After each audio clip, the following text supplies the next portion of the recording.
Hello student, তো আজকে আমরা শুরু করতে চলেছি ত্রিকোণমিতিক রেশিও বা ত্রিকোণমিতিক অনুপাত শুরু করব। তো দেখো আমরা কোথা থেকে শুরু করছি। ফার্স্ট আমরা দেখো এখানে একটা ত্রিভুজ এঁকেছি, সমকোণী ত্রিভুজ। এই সমকোণী ত্রিভুজটার ক্ষেত্রে এই কোণটা 90 ডিগ্রি, এটা ভূমি সংলগ্ন কোণ থিটা। তো এবার এই তিনটে বাহুর একে অপরের সাথে অনুপাতটাকে আমরা ক্যালকুলেট করব, হিসেব করব। তো লম্ব বাই অতিভুজ করেছি, লম্ব এবি, অতিভুজ AC, AB by AC sine theta, ভূমি বাই অতিভুজ কস থিটা, লম্ব বাই ভূমি, লম্ব এবি, ভূমি বিসি সমান ট্যান থিটা। এবার এদের রিভার্সগুলো, এদের অপোজিটগুলো কি হচ্ছে? অতিভুজ বাই লম্ব, এসি বাই এবি হচ্ছে কোসেক থিটা, অতিভুজ বাই ভূমি সেক থিটা, আর ভূমি বাই লম্ব হচ্ছে কট থিটা। ট্যান থিটার অপোজিট হচ্ছে কট থিটা। আমরা এখান থেকে দেখতে পাচ্ছি কস থিটার অপোজিট হচ্ছে সেক থিটা, আর সাইন থিটার অপোজিট হচ্ছে কোসেক থিটা। এবারে ব্যাপারটা হচ্ছে আমরা এগুলো সবাই মোটামুটি জানি, কিন্তু ব্যাপারটা হচ্ছে পরীক্ষার খাতায় বা অন্য যে কোনো সময় আমরা ইনস্ট্যান্ট এই জিনিসটাকে আমরা ঠিক মনে করতে পারি না যে সাইন থিটা সমান কি, কস থিটা সমান কি, ট্যান থিটা সমান কি, এটা আমরা ঠিক চট করে মনে করতে পারি না। তো আজকে একটা দারুণ নিয়ম শিখবো আমরা, যে খুব তাড়াতাড়ি আমরা কিভাবে মনে রাখতে পারবো খুব সহজেই। তো শুধু এই টেবিলটা আমরা মনে রাখবো। কিভাবে মনে রাখবো দেখো, আমরা লম্বটাকে পি ধরেছি, ভূমিটাকে বি ধরেছি, অতিভুজটাকে এইচ ধরেছি। লম্ব পি মানে পারপেন্ডিকুলার, লম্বকে ইংরেজিতে বলা হয় পারপেন্ডিকুলার, তাই পি ধরেছি। ভূমিকে বলা হয় বেস, তাই বি ধরেছি। অতিভুজকে ধরা হয় হাইপোটেনাস, এইচ ধরেছি। দিয়ে একটা ছক বানিয়েছি। দেখো, পি বাই এইচ, লম্ব বাই অতিভুজ sine theta, P by H মানে লম্ব বাই অতিভুজ সাইন থিটা। ঠিক তার অপোজিটটা H by P cosec theta. মানে পি বাই এইচ, যখন আমরা পি বাই এইচ করবো তখন হবে আমাদের সাইন থিটা, আর যখন এইচ বাই পি করবো তখন আমরা পাবো কোসেক থিটা। তারপরে দেখো বি বাই এইচ, বি মানে হচ্ছে বেস, ভূমি বাই অতিভুজ সেটা হচ্ছে কস থিটা, আর অতিভুজ বাই ভূমি হচ্ছে sec theta. P by B, লম্ব বাই ভূমি, পি মানে পারপেন্ডিকুলার মানে লম্ব, বি মানে বেস ভূমি, তাহলে পি বাই বি হচ্ছে cot theta, B by B tan theta, আর বি বাই পি হবে কট থিটা। তাহলে সাইন থিটা মানে কি? P by H, cos theta B by H, tan theta P by B, cosec theta H by P, sec theta H by B, cot theta B by P. এইটা জানলে তোমাদের, এই টেবিলটা মনে রাখলে খুব ইজিলি, খুব সহজে তোমরা এই জিনিসটাকে মনে রাখতে পারবে। Sine theta, cos theta, sec theta, sine theta, cos theta, tan theta, cosec, sec, cot, এটাকে খুব সহজে খুব ভালোভাবে মনে রাখতে পারবে এই টেবিলটা মনে রাখলে।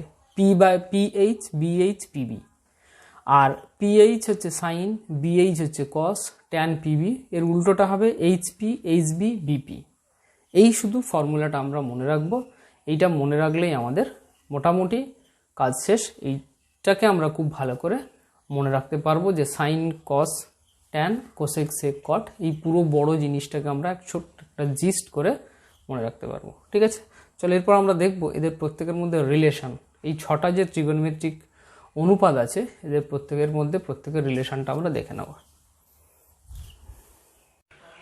আমরা এখন যে বিষয়টা নিয়ে আলোচনা করব সেটা হলো, এখানে দেখো লিখলে রেসিপ্রোকাল আইডেন্টিটিজ মানে আমরা যে 6টা ট্রিগোনোমেট্রিক রেশিও নিয়ে জানলাম, 6টা অনুপাত, সাইন, কস, ট্যান, কট, সেক, কোসেক।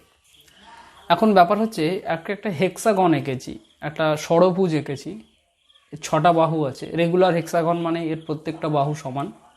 এবার এই হেক্সাগনের কর্ণ টেনেছি, ডায়াগোনাল টেনে দিয়েছি। ডায়াগোনাল টানার পর এই ডায়াগোনালগুলোর যে মিটিং পয়েন্ট, সেখানে আমি একটা 1 লিখেছি। এটাও ছবিতে তাই, এই ছবিতেও তাই, দুটো ছবি সেম। তো আমরা এটা কেন করছি, যে ত্রিগোণমিতির যে ফর্মুলাগুলো আছে, সেই ত্রিগোণমিতির ফর্মুলাগুলোকে খুব সহজে মনে রাখার জন্য আমরা এই পদ্ধতিটা অনুসরণ করব। তো এই হেক্সাগনের মাধ্যমে একটা হেক্সাগন আমরা যদি ভালো করে আঁকতে পারি, সেই হেক্সাগনের মধ্য দিয়ে আমরা ত্রিকোণমিতির সমস্ত ফর্মুলাগুলোকে ইমপ্লিমেন্ট করতে পারবো। তো এখানে দেখো সাইন আছে, এখানে কোসেক এখানে আছে। কিভাবে লিখেছি আগে লেখাটা তোমরা ভালো করে দেখে নেবে। সাইন, কস টপে থাকবে, মিডিলে ট্যান, কট থাকবে, বেসে সেক আর কোসেক থাকবে। তো এই ডায়াগোনাল থেকে এই ডায়াগোনাল বরাবর যদি আসি, sine cosec, sine equal to 1 cosec, sine equal to 1 cosec. কীভাবে পড়বো? এই ডায়াগোনাল থেকে এই ডায়াগোনাল আসছি, ডায়াগোনাল বরাবর আসছি, এখান থেকে এই ভার্টেক্স থেকে এই ভার্টেক্স পর্যন্ত আসছি, এই শীর্ষবিন্দুতে আসছি, সাইন ইকুয়াল টু 1 কোসেক। ঠিক অপোজিট থেকে যদি যাই, কোসেক ইকুয়াল টু 1 সাইন। এবারে এইটার কথা ভাবো, এই ডায়াগোনাল বরাবর যাচ্ছে, এই কর্ণ বরাবর যাচ্ছে, sec equal to 1 cos, sec equal to 1 cos, এটা 1 কস সমান সেক। ঠিক আছে, এবার ট্যান আর কটের বেলায় কি হবে? Tan equal to 1 cot, cot equal to 1 tan. Okay, tan equal to 1 cot, cot equal to 1 tan. Sine equal to 1 cosec, cosec equal to 1 sine. Sec equal to 1 cos, cos equal to 1 sec. Okay, এবারে দেখো এই দুটো আইডেন্টিটির product, দুটো আইডেন্টিটির product কি হচ্ছে? Tan আর কট multiply করলে 1 হচ্ছে, দুটোর প্রোডাক্টটা এখানে এসে ম্যাচ করছে 1। Tan theta into cot theta equal to 1, sine theta into cosec theta equal to 1, sec theta into cos theta equal to 1। মানে কীরকম? Tan theta into cot theta এইটা equal to 1, sec theta into cos theta is equal to 1, আর sine theta into cosec theta is equal to 1।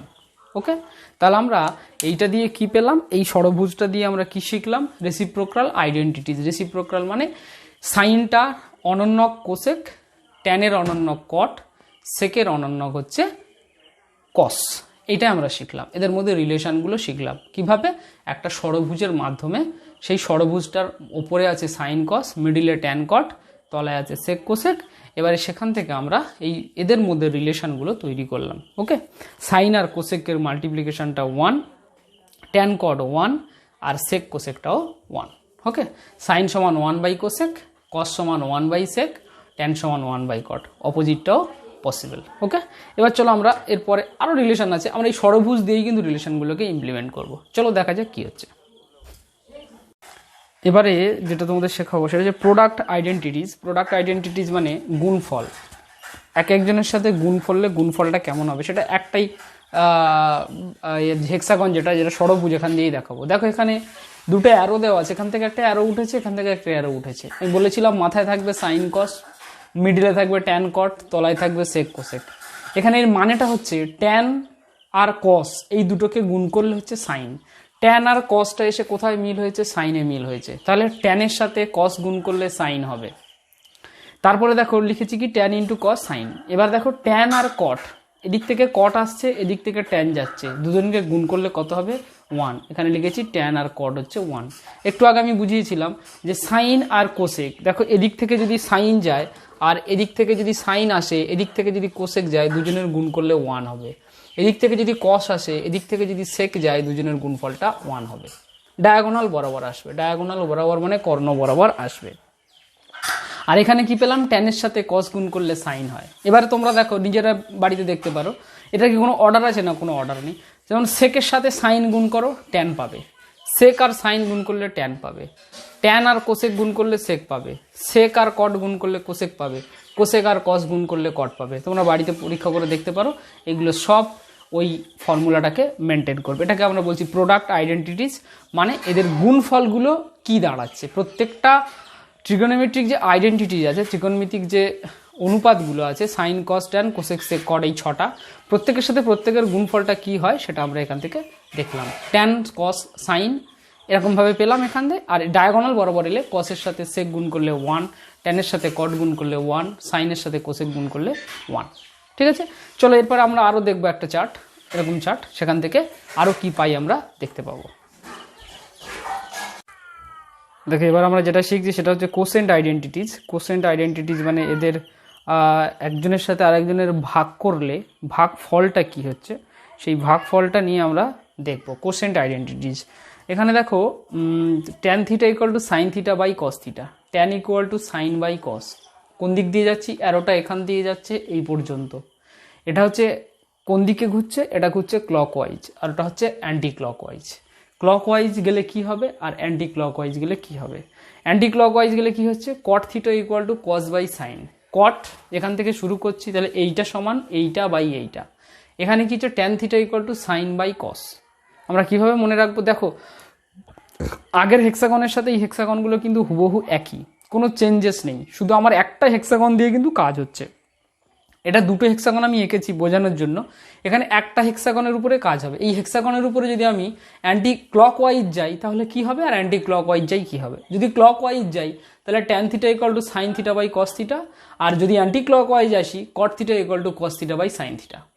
ঠিক আছে, এবার যদি বলবি sir কি এইটা এই দুটোর ক্ষেত্রেই সম্ভব, আর কিছু নেই? হ্যাঁ, sec theta equal to tan theta by sine theta, tan থিটাকে সাইন থিটা দিয়ে ভাগ করো, সেক থিটা পাবে। Cosec theta equal to sec theta by tan theta. এরকমভাবে তুমি করে করে যেতে পারো, প্রত্যেকটা কিন্তু মিলে যাবে। ঠিক আছে, যেটা আমরা যাবো অ্যান্টি ক্লকওয়াইজ একটা হবে, আবার অ্যান্টি ক্লকওয়াইজও একটা হবে। Cot theta equal to cos by sine. এই যে লিখেছি ট্যান থিটা সমান sine theta by cos theta, cot theta সমান cos theta by sine theta. এটা এই একটা হেক্সাগন আঁকলে কি হবে, একটাই ষড়ভুজ আঁকলে কি হবে, একটা ষড়ভুজকে তুমি সমস্ত ফর্মুলাকে অ্যাট এ গ্ল্যান্স মনে করতে পারবে। Sine into cosec 1, tan into cot 1, tan theta equal to sine theta by cos theta, tan থিটার সাথে সাইন থিটা গুণ করলে কস থিটা হয়। এরকমভাবে প্রত্যেকটা যে ত্রিকোণমিতিক ফর্মুলাগুলো তোমরা এখান থেকে জিনিসটা খুব ভালোভাবে রপ্ত করতে পারবে। ওকে, চলো দেখা যাক এরপরে আরও কি আছে, আমরা কিছু অঙ্ক করে এই বিষয়গুলোকে আমরা রপ্ত করবো আরও ভালো করে।